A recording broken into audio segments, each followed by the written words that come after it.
বন্ধুসকল নমস্কাৰ মই ইংৰাজ আজি আপোনালোকৰ মাজলৈ আকৌ আহিলো এটা নতুন অনুষ্ঠান লৈ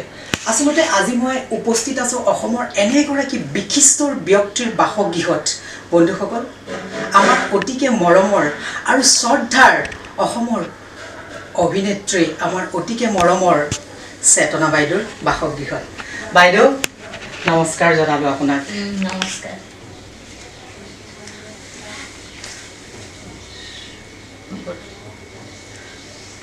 বাইদেউ আজি মই কিছুমান পোনপটীয়া প্ৰশ্ন আপোনাক সুধিম সেই উত্তৰবোৰ আপোনাৰ পৰা আমি বিচাৰিম কেৱল মই নহয় বাইদেউ সমগ্ৰ অসমবাসীয়ে বাইদেউ আজি মোৰ প্ৰথম প্ৰশ্নটো হ'ল আপোনাৰ জন্মস্থান আৰু শৈশৱ ক'ত পাৰ কৰিছিল আপুনি মোৰ জন্মস্থান শিলং মেঘালয় হয় গণেশ দাস হস্পিটেলত জন্ম হৈছিলে মোৰ দেউতা চাকৰি সূত্ৰে তাত আছিলে আৰু মোৰ ককাহঁতৰ ঘৰ চন্দ্ৰকমল ভূঞা তাত এতেকে মই প্ৰথম ঘৰলৈ আহোঁতে চন্দ্ৰকমল ভূঞা তেখেত ডিচিও আছিলে গতিকে তেওঁৰ সেই গাড়ীখনত উঠিয়ে মই ঘৰ পাইছিলোহি নষ্টালজিয়া মাহঁতে কোৱা শুনিছোঁ বহুবিলাক তেতিয়া কোনো মানুহৰ মাজত ভেদাভেদ একো নাছিলে সকলোবিলাক একেলগে চাকৰি সূত্ৰতে হওক বা এনেও শ্বিলংখন বৰ ধুনীয়া তাকে মানুহে শ্বিলং চাবলৈকো যায় বা গৰম বন্ধ হ'ল কিবা অকেজনত যায় আৰু ময়ো সেইকাৰণে ভালেই পাওঁ আৰু তাৰ নমুনা হিচাপে মোৰ নাকটো আছে ফেচি নাকি গতিকে মই খাচী আনি বুলিয়ে মই নিজকে কওঁ আৰু তাৰপিছত মই পঢ়া শুনা কৰিছোঁ বৰপেটা আৰু বৰপেটা আমলাপটি স্কুলত তাৰপিছত মই তেজপুৰত পঢ়িছোঁ বাকীখিনি চিলভাৰ জুবলি স্কুলত পঢ়িছোঁ আৰু যিখন আমাৰ তেজপুৰৰ হাই ছেকেণ্ডেৰী স্কুল আছিলে তাৰ পৰা পাছ কৰি পেলাই হেৰিলৈ গৈছোঁ দৰং কলেজত পঢ়িছোঁ মই এইখিনিতে আৰু এটা প্ৰশ্ন সুধিম বাইদেউ এই যে আপোনাৰ অভিনয় মঞ্চৰ অভিনয়ত আপুনি কেতিয়া খোজ পেলাইছিলে প্ৰথম জীৱনৰ এই অভিনয়ৰ যিটো আপুনি কেতিয়া খোজ পেলাইছিলে দ্বিতীয়মান শ্ৰেণীত পঢ়ি থাকোঁতে কাৰণ মই ভাবোঁ যে মই যেতিয়া সৰুতে বৰপেটাত আছিলোঁ আমলাপটি স্কুলত তেতিয়া মই ৰত্ন ওজা ডাঙৰীয়া আছিলে তেতিয়া আৰু যিসকল নৰহৰি বুঢ়া ভকত ছাৰ আছিলে গকুল পাঠক ছাৰ আছিলে যিখিনি আৰু হৰে কৃষ্ণ পূজাৰী ছাৰ আছিলে যিয়ে নেকি চাইকেলত এটা হেৰি বান্ধি পেলাই গাৰু বান্ধি পেলাই যে সুন্দৰীদিয়া সত্ৰত মানে প্ৰগ্ৰেম কৰিবলৈ লৈ গৈছিলে আৰু সেয়াই মোৰ প্ৰথম খোজ তাৰপিছত মই দ্বিতীয় শ্ৰেণী পঢ়ি বাকীখিনি মই তেজপুৰ চিলভাৰ জুবলি স্কুলত পঢ়িলোঁ আৰু তাৰপিছত আমাৰ স্কুলৰ হাই ছেকেণ্ডেৰী স্কুলখনত পঢ়িলোঁ তাৰপৰা থমকি ৰোৱা নাই গতিকে মোৰ জীৱনত অসমৰ বিভিন্ন ঠাইৰ প্ৰভাৱ আছে আৰু মই নিজে ভাবোঁ যে মই অবজাৰ্ভ কৰা স্বভাৱ শিল্পী বুলিয়ে নিজকে ভাবোঁ আৰু মানুহে যিখিনিক মোক সন্মান জনাইছে আদৰ জনাইছে সেই সৰুৰে পৰা প্ৰথম শিৱসাগৰলৈ যেতিয়া গৈছোঁ তাত মইনামেল কানাইদা বুলি কয় এই কানাইদাৰ দেউতাক আছিলে জগন্নাথ বৰুৱাদেউ তেখেত আছিলে সভাপতি সেইখিনি সময়ত মোৰ এটাই ইচ্ছা আছিল যে তালৈ গৈ মই কেনেকৈ দীপালী বৰঠাকুৰ বাইদেউক চাম গাভৰু অৱস্থাত মানে সেই স্কুলখনত আমি তেতিয়া কি কৰোঁ তেতিয়াতো আৰু আইবিত ৰখাৰ ব্যৱস্থা নাছিলে আমি এখন স্কুলতে তেনেকৈ বেঞ্চ জোৰা দি আটাইবিলাক আছিলোঁ সৰু আছিলোঁ কিন্তু মই তাৰ সেই স্কুলখনৰ সেই ব্ৰিজখনৰ তলৰ স্কুলখনত গৈ পেলাই মই যিজন হেৰি মানে চকীদাৰ আছিল তেওঁক কৈছিলোঁ আপুনি দীপালী বৰঠাকুৰ বাইদেউৰ ঘৰটো চিনি পায়নে তেতিয়া তেওঁ কৈছে অঁ চিনোতো মই বোলো মই একেবাৰে সোনকালে উঠিম আৰু আপুনি মোক সেই ঘৰটো আৰু বাইদেউজনীক দেখুৱাই দিব ইমান মানে ভক্তি আছিলে তেতিয়াৰ পৰা দীপালী বৰঠাকুৰৰ যিবিলাক গীত সেইবিলাকতো মনে প্ৰাণে সকলোৱে অসমৰ প্ৰত্যেকেই জানে ভাল পাইছিলে গতিকে তেখেতক চোৱাৰ মোৰ হাবিয়াস এটা আছিলে তাৰপিছত ডাঙৰটো বহুবাৰ গৈছোঁ এইবিলাক বিভিন্ন ঠাইৰ প্ৰভাৱ আছে আৰু মই অসমৰ সংস্কৃতিক ভাল পাওঁ বাইদেউ মোৰ এইখিনিতে আৰু এটা প্ৰশ্ন সুধিব লাগিব আপোনাক মঞ্চত যেতিয়া চেতনা বাইদেউ অভিনয় কৰে মানুহ বৰ এটা মানে মানুহৰ যিটো উদ্দীগনি মানুহবোৰ মানে চেতনা বাইদেউ অভিনয় কৰিছে মানে মানুহ একদম চোৱাৰ যিটো হেঁপাহ মই এইখিনিত আৰু এটা প্ৰশ্ন কৰিম বাইদেউ যেতিয়া আপুনি মঞ্চত অভিনয় কৰা এনেকুৱা এটা সংলাপ আছেনে যি আজি আপোনাৰ হৃদয়খন আপোনাৰ মনখন চুই গৈছে সেই অভিনয়টোৱে মোৰ প্ৰত্যেকটো মই সৰু বৰ বুলি কোনো কথা নাই চৰিত্ৰ অভিনয় কৰিলেও মানে কেৰেক্টাৰ এনালাইচিছ বুলি যিটো কয় যে মই এতিয়া কোনোবা এজনৰ মানুহৰ কেৰেক্টাৰ এটা কৰিম বা এগৰাকী মানুহৰ কেৰেক্টাৰ কৰিলে মই তেওঁক পৰ্যবেক্ষণ কৰোঁ যাতে তেনেকৈ কেনেকৈ কথা কয় কেনেধৰণে এজনী গাঁৱৰ মানুহে মই এতিয়া আল্ট্ৰা মডাৰ্ণ হ'ব পাৰোঁ গাঁৱতো আল্ট্ৰা মডাৰ্ণ আছে মহিলা নোহোৱা নহয় কিন্তু সেইটো এটা গতিটো বেলেগ সেইটো চৰিত্ৰ কিন্তু সচৰাচৰ সাৱলীল গতিত যদি মই এগৰাকী গাঁৱৰ মহিলাৰ নিচিনাকৈ ডাইলগ ডেলিভাৰী থ্ৰয়িং কৰোঁ তেতিয়াহ'লে সম্পূৰ্ণ বেলেগ হ'ব এই ক্ষেত্ৰত মই মঞ্চতো কৰিছোঁ ৰেডিঅ' অনাতাঁৰ কেন্দ্ৰতো কৰিছোঁ 1976 চনত মই 76ত মই প্ৰথম অনাতাঁৰ কেন্দ্ৰত অডিশ্যন দি পাছ কৰিছোঁ আৰু অডিশ্যন দি পাছ কৰিয়েই এটা মূল চৰিত্ৰত মই অভিনয় কৰিব পাইছিলোঁ আপোনালোকৰ সকলোৱে চিনাকি বিখ্যাত অভিনেতা ইন্দ্ৰবনীয়াদেউ তেখেতে গোবৰৰ ভাও লৈছিলে আৰু মই মইনা সংবাদতো কৰিছিলোঁ এইটোৱে অল ইণ্ডিয়া বেচিছত পুৰস্কাৰ পাবলৈ সক্ষম হৈছিল আৰু গোবৰ্ধন চৰিত্ৰত মই মইনাৰ ভাও লৈছিলোঁ আৰু এই নাটকখন ৰচনা কৰিছিলে আমাৰ সকলোৰে প্ৰিয় তৰুণ শইকীয়াদেৱে তেখেত টিচাৰ বৰ ভাল মানুহ তেওঁ যিবিলাক ৰচনা কৰিছে এতিয়ালৈকে নাটকসমূহে সকলো নাটকতে তেওঁ সমাদৰ পাইছে গতিকে মই পৰম সৌভাগ্যৱতী যে এনে এখন নাটকত ভাও ল'বলৈ পাইছিলোঁ মই এতিয়া অকণমান হেৰিকৈ কওঁ তেতিয়াহ'লে সংলাপখিনিকে কৈ দিওঁ এটা সংলাপ এটা শুনিব বিচাৰিছোঁ আপোনাৰ যিটো সংলাপে আপোনাৰ অন্তৰখন এতিয়াও চুই যায় মানে চুই গৈছে আপোনাৰ তেনেকুৱা বহুতবিলাক সংলাপেই আছে বাৰু যেতিয়া ভাওনাৰ বচন মাতি আছে তেতিয়া মইনাইনো কি ক'লে উৱা অ তোৰ আকৌ হ'ল কি হয় সেইখন হাতত কি ৱা কিনো মানুহটো হুহুকা পিছলাখন কৰি আছ চাওঁ এতিয়া আগবাঢ়ি আকৌ ৱা কি হৈছে অ মানডালৰ কি ৰাইজে তোক চিলেক্ট কৰিছে বাৰু কচোন তোৰ সেইখন কাগজত কি লিখা আছে হয়নে হটোকাৰে এইটো চন্দ্ৰবিন্দু এইটো সুদা ক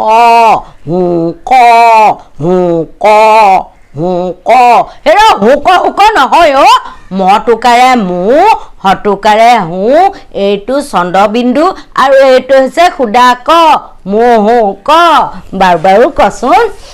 তোৰ ভাওটোনো কি গে আছ নক কেলে বোলো তোৰ ভাওটোনো কি ক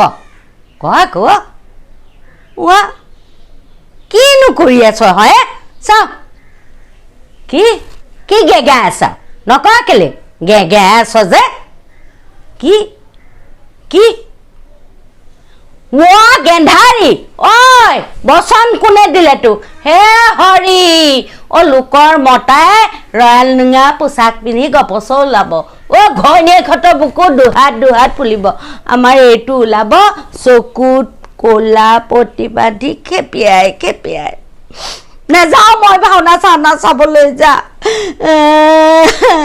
ইজনীয়ে কিজনী মুখলৈ চাই গাত চিকুট মাৰি মোলৈ চাই আহিব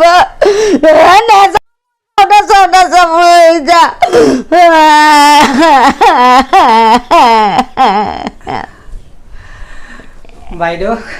অশেষ ধন্যবাদ জনালোঁ আপোনাক ইমান এটা সুন্দৰ সংলাপ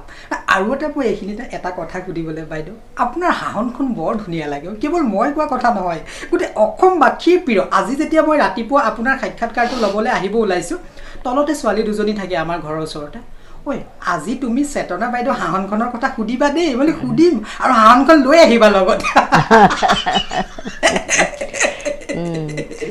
নামঘৰত নাম ল'ব মই যদি হঠাৎ এইটো ৰুমত ডাঙৰকৈ হাঁহো তেতিয়া কি হ'ব বাৰু কোৱাচোন ডাঙৰকৈ আহিব ভাদমহীয়া নাম চলি আছে বোলে বা আৰু ইতিমধ্যে মোৰ গৃহস্থও ঢুকাইছে এতিয়া এবছৰ হৈ গ'ল যি নহওক কামখিনি কৰি থাকিবই লাগিব আৰু এওঁ সদায় উৎসাহ উদ্দীপনা দিছিলে মোক মই যি কামকে কৰোঁ আজি যে হৈছোঁ চেতনা দাস কেৱল মোৰ মা দেউতাৰ উপৰিও যিজন ব্যক্তিলৈ মই বিয়া হৈছোঁ তেখেতৰ বেয়া লাগে সেইখিনি সদায় পুংখানুপুংখৰূপে চাই যে এইটো এনেধৰণে কৰিব পাৰি নেকি কোনোদিন আদেশ দিয়া নাছিল তেওঁ নিজেও কৰিছিলে নাটক থিয়েটাৰ কিন্তু মানে তেখেতে যদি মোক আজি ইমানখিনি কৰিবলৈ নিদিলেহেঁতেন আমাৰতো গাঁৱৰ ফালে অলেখ বহুবিলাক মহিলা আছে যিবিলাকে ঘৰৰ কাৰণে আজিকালি ওলাইছে বাৰু ঘৰৰ কাৰণে বিয়াৰ পিছত কেতিয়াও নাটক থিয়েটাৰ কৰিবলৈ নাপায় কিন্তু মোৰ শহুৰৰ ঘৰখনে অৰ্থাৎ মোৰ শহুৰ শাহু স্বামী সেই ঘৰখনে মোক সদায় বিয়াৰ পিছত হ'লেও উৎসাহ উদ্দীপনা দিছিলে যিটো কাৰণে আজিও মোক মানুহে আদৰি লৈছে চেতনা বাইদেউ বুলি সেইবোৰ তেনেকুৱা বহুত কথা আছে হয় বন্ধুসকল এইখিনিতে এটা কথা ক'ব লাগিব আচলতে এই বছৰটো আমাৰ বাবে এটা বৰ দুখৰ বছৰ কাৰণ আমি খুৰাকো হেৰুৱালোঁ চেতনা বাইদেউৰ হাজবেণ্ডকো হেৰুৱালোঁ এইটো বছৰ খুৰাক আচলতে তেওঁ য'তেই আছে তেওঁ বিদেশী এটাই সদ্গতি পাওক মোৰ এইখিনিত আৰু এটা প্ৰশ্ন সুধিছোঁ আপোনাক এই যে বোলছবি জগতত আপুনি কেতিয়া খোজ পেলাইছিলে মই আচলতে বহুত সৰুতে স্কুলত পঢ়ি থকা সময়তে আৰু অষ্টমমান শ্ৰেণী তাত পঢ়ি থাকোঁতেই প্ৰথম বৰুৱা সংসাৰ নিবৰুৱা তাত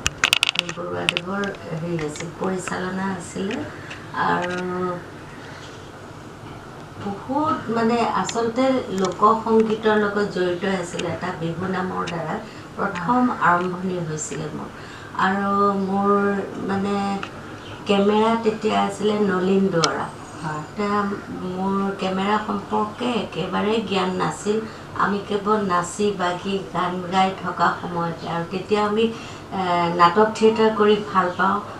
কাৰণ তেজপুৰ বাণ ৰংগমঞ্চ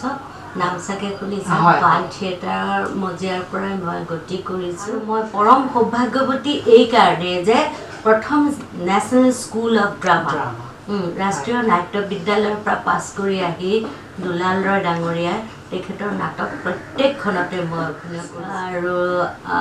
অসম তথা ভাৰতবৰ্ষৰ বিভিন্ন ঠাইত মই অভিনয় কৰিছোঁ মঞ্চত এতেকে মই আদিলতৰ লগতো কাম কৰিছোঁ তপন দাস এজন খুব ভাল এক্টৰ ভাল অভিনেতা কেলিগুলা কৰিছিলে মই তেতিয়া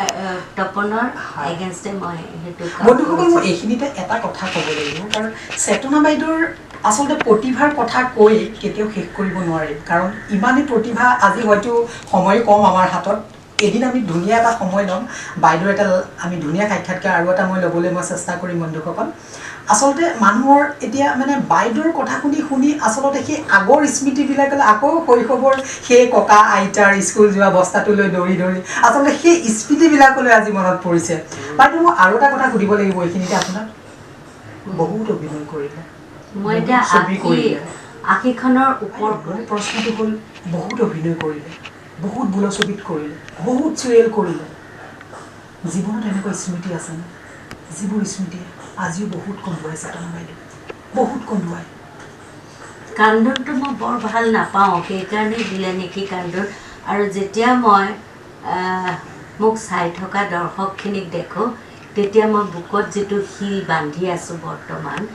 সেই শিলটোৰ কথা পাহৰি গৈ মই ৰাইজৰ মনোৰঞ্জনৰ কাৰণেই মই সদায় যেতিয়াই যিটো কাম কৰিছোঁ বা মই কাকো এতিয়া চাই পেলাই কালৈকো যাতে মানে হাঁহিটো মাৰিবলৈ মই কৃপণালী অনুভৱ নকৰোঁ মই প্ৰত্যেক মোক যিসকলে লৈছিল বা নলৈছিল যিসকল দৰ্শকে ভাল পায় আপোনাৰ ছবি প্ৰত্যেকখন যিখিনি ছবিত আপুনি অভিনয় কৰিলে চিৰিয়েলৰ ছবিত কিন্তু সকলোবোৰ মানুহে আপোনাৰ ছবিৰ কাৰণে প্ৰিয় না চেতনা বাইদেউ আছে বুলি ক'লে মানুহ মানে মই এইখিনিতে আৰু এটা কথা ক'ম যেতিয়া মই মাজুলীত আছিলোঁ তেতিয়া আমি যেতিয়া ছবিবোৰ চাওঁ তেতিয়া আজি চেতনা বাইদেউ হেৰি এখন দিব এখন মানে নতুন কিবা ৰিলিজ হৈছে মানে ল'ৰা ছোৱালী পথাৰ চথাৰ গৰু গাই বাদ দিয়ে আৰু মুঠতে দৌৰ আৰু মুঠতে কিন্তু আচলতে ভাল লাগে কাৰণ আপোনাৰ সেই মানে এইটো কাৰণে মই আজি কৈছোঁ আপোনাৰ প্ৰতিভাৰ কথা কৈ বাইদেউ মই কেতিয়াও শেষ কৰিব নোৱাৰে মোৰ বন্ধুসকল আৰু এইখিনিতে মই আৰু এটা প্ৰশ্ন কৰিছোঁ বাইদেউ যেতিয়া আপোনালোকে ব্ৰজেন বৰা ছাৰৰ লগত উমৰাঙত আপোনালোকে যেতিয়া উমৰাংছত আমি এখন গৌৰী বৰ্মন হয় গৌৰী বৰ্মনৰ মানে ছাৰৰ হয় যেতিয়া কৰি আছিলে তাত তেতিয়া কপিলী নদীৰ এটা উৎসৱ আছিলে তাতে বোলে ৰামধেনুৰ সৃষ্টি হৈছিল কি অপূৰ্ব দৃশ্য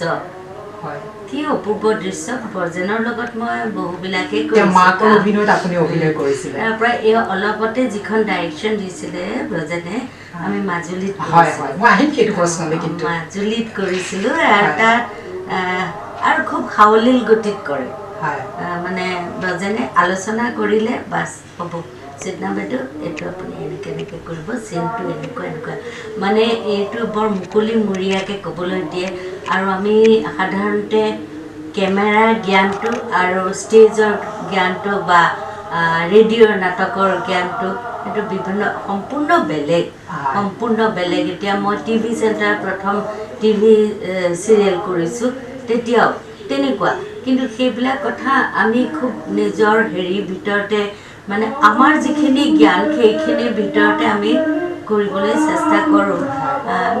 নাজানিলে শিকি লওঁ তেনেকুৱা মানে মোৰ কেতিয়া মই হীনমান্যতাত নুভোগোঁ যে কোনোবা মোতকৈ বয়সত কম বয়সীয়া ল'ৰা এটাই কাম কৰিছে সেইকাৰণে মই তেওঁৰ লগত কাম নকৰিম সেইটো নাভাবোঁ কাৰণ মই সেই ল'ৰাটো কিবা এটা জানিছে গতিকে তেওঁৰ পৰা মই সহায় কৰিবলৈও ভাল পাওঁ তেওঁ জনা কথাটো ল'বলৈ খুব ভাল পাওঁ হয় বাইদেউ বৰ সুন্দৰ কথা ক'লে বন্ধুসকল বাইদেউ মই আৰু এটা কথা সুধিম এতিয়া মাজুলী প্ৰশ্নটোলৈ মই আহোঁ আপোনাৰ ওচৰত মাজুলীত যেতিয়া ব্ৰজেন বৰা ছাৰৰ লগত আপোনালোকৰ এখন সুন্দৰ ছবি আপোনালোকে তাতে কৰিছিলে তাতে যেতিয়া আপোনাৰ শ্বুটিং চলি আছিলে আপোনাৰ এটা বৰ দুখৰ সংলাপ আছে সংলাপটো কোৱাৰ পিছতো শ্বুটিং শেষ হোৱাৰ পিছতো আপুনি কিন্তু দুধাৰে চকু পানী বৈ আছে কিয় বাৰু বাইদেউ বেছি আৱেগিক হৈ গৈছিলোঁ কাৰণ মোৰ তেনেকুৱা জীৱনত এটা ঘটনা ঘটি গৈছিলে সেইটো কাৰণে নিশ্চয় সেইকাৰণে হৈছিলে কাৰণ আমি মানে সঁচাকৈ অৱচেতন মনত যিটো মাতৃক হেৰুৱা পিতৃক হেৰুৱা স্বামীক হেৰুৱা বা মোৰ শহুৰ শাহুৰক হেৰুৱা সেইবিলাকে যেতিয়া স্মৃতিটো ভাহে তেতিয়া চাগে আমাৰ অৱচেতন মনত ক্ৰিয়া কৰে আৰু তেতিয়াই চাগে চৰিত্ৰ অভিনয় কৰোঁতে সেইটো কথা পাহৰিবলৈ অকণমান দিগদাৰ হয় অসুবিধা হয়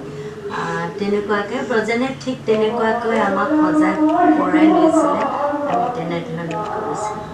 হয় বন্ধুসকল ক'লে বাইদেউ তেওঁ আচলতে যিটো মাজুলীৰ তেওঁ যিখন ছবিত তেওঁ গৈছিল অভিনয় কৰিছিল তাতে আছিল ব্ৰজেন বৰা ছাৰৰ লগত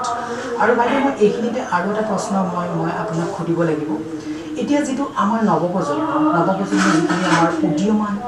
অভিনেত্ৰী আমাৰ সমাজলৈ আহি আছে আপুনি সেই অভিনেত্ৰীসকলক আপুনি কি উৎসাহ যোগাব বাৰু আপুনি কি মানে অনুপ্ৰেৰণা দিব বিচাৰিছে মানে অন্য কথা নাই মানে অহংভাৱটো এৰিব লাগে হয় এই অহংভাৱ এটা কথা কওঁ এই অহংকাৰ বস্তুটো আমাৰ হৃদয়ৰ পৰা আঁতৰাব লাগিব আজি বাইদেউ এটা বৰ ধুনীয়া কথা কৈছে হয় বাইদেউ অহংভাৱটো ত্যাগ কৰিব লাগিব কাৰণে জানিবলৈ পৃথিৱীখনত বহুত আছে আৰু তোমালোকৰ নিচিনা নতুন প্ৰজন্মই গছৰ আগমন দিন আছে তোমালোকে নতুন নতুন কথা শিকিব পাৰিবা এতেকে খং নামে চণ্ডাল যে তোমালোকে যদি অহংভাৱটো ৰাখা তেতিয়া বহুত কথা জানিবলৈ সক্ষম নহ'বা বা যিমান সৰল সহজভাৱে তুমি তোমাৰ যিটো অৱচেতন মনত দুখি লাগিছে মাজুলীতো এতিয়া বানপানী হ'ব অসমৰ চাৰিওফালে বানপানী হৈছে মানুহৰ কেনেকুৱা এটা অৱস্থা হ'ব দুদিনমান পিছত বানপানী শেষ হ'ব তাৰপিছত কি হ'ব বেমাৰ আজাৰ হ'ব সেইবোৰ একো নহওক সকলোবিলাক ভালে থাকক কুশলে থাকক মই ভগৱানৰ ওচৰত সেইটোকে হয় বন্ধু আচলতে মই বহুত আবেগিক হৈ পৰিছোঁ মানে বাইদেউৰ কথাবোৰ শুনি ইমান সুন্দৰকৈ কৈছে কথাবোৰ প্ৰত্যেকটো কথাই অন্তৰখন চুই গৈছে অহংকাৰ মানুহৰ তেওঁ ক'লে তেওঁ জীৱনৰ কাম কৰা যিটো অভিজ্ঞতাৰ বিষয়ে ক'লে আজি বাইদেউ মাজুলী সেই পথাৰখনৰ কথাও তেওঁ অন্তৰত এখন ভাহি আছে পানীৰ সময় আহিছে সেই মানুহসকলৰ কি হ'ব সঁচাকৈ এটা বৰ কিবা মনটো যে কিবা একো জুই জ্বলি গৈছে বন্ধুসকল আশীৰ্বাদ কৰিছোঁ আৰু বাইদেউক আশীৰ্বাদ কৰিব আপোনালোকে বাইদেউ যাতে আমাৰ অসমৰ সাংস্কৃতিৰ যিটো ভঁৰাল বাইদেউহঁতে বহুত উজ্জ্বল কৰিছে বহুত কাম কৰিছে বাইদেউহঁতে হয়তো চাগে বাইদেউহঁতৰ ছবিৰ কাৰণে আজি আমাৰ অসমীয়াৰ সাংস্কৃতিক ভঁৰালটো আৰু চহকী হৈ গৈ আছে বন্ধুসকল মই আপোনালোকক হাত জোৰ কৰিছোঁ বাইদেউক আশীৰ্বাদ কৰিব বাইদেউ যাতে আৰু জীৱন বাটত আগুৱাই যায় আৰু ভাল ভাল কাম কৰে আমাক অনুপ্ৰেৰণা যোগায় মোৰ সেই অসমবাসী মোৰ ৰাইজৰ ওচৰত মই হাত জোৰ কৰিছোঁ বাইদেউ আজি আপোনাক খুবেই ভাল লাগিল ইমান এটা সুন্দৰ সময় দিলে আপুনি ইংৰাজ অসমীয়া ইউটিউব চেনেলত আপুনি ইমান ধুনীয়া এটা সময় দিলে আপোনাক ইমানতে আজি এৰিব লাগিব ভগৱানে কুশলে ৰাখক কিন্তু আপোনাৰ হাঁহিটো হেৰুৱাই নিদিব বাইদেউ এই হাঁহিয়ে আমাৰ প্ৰাণ আপোনাৰ হাঁহিটো চালে মনটো যে কিবা এটা প্ৰফুল্ল লাগে কিবা এটা ভাল পৰি যায় হয় বাইদেউ জোৰ পৰি যায় আজি প্ৰথম যেতিয়া আপুনি দৰ্জাখন খুলিলে আপোনাৰ হাঁহিটোৱে মোৰ গোটেই মন প্ৰাণ মানে কিবা এটা ভাল লাগিল বাইদেউ সঁচাকৈ কৈছোঁ আৰু ভগৱানে দয়া কৰি ৰাখক সঁচাকৈ বাইদেউৰ লগত আজি বিৰাটেই ভাল লাগিল এটা সুন্দৰ অনুষ্ঠান বন্ধুসকল আমাৰ অনুষ্ঠান ইয়াতে সমাপ্ত আজি আমি কৰিব ওলালোঁ আৰু বন্ধুসকল মোৰ যিটো ইউটিউব চেনেল ইংৰাজ অসমীয়া ইউটিউব চেনেল আপোনালোকে চেনেলটো ছাবস্ক্ৰাইব কৰিব শ্বেয়াৰ কৰিব কমেণ্ট কৰিব তেতিয়াহে মই জীৱন বাটত কিন্তু আগুৱাই যাব পাৰিম আৰু অনাগত দিনত মই ইংৰাজী আহি থাকিম নতুন নতুন অনুষ্ঠান লৈ বন্ধুসকল নমস্কাৰ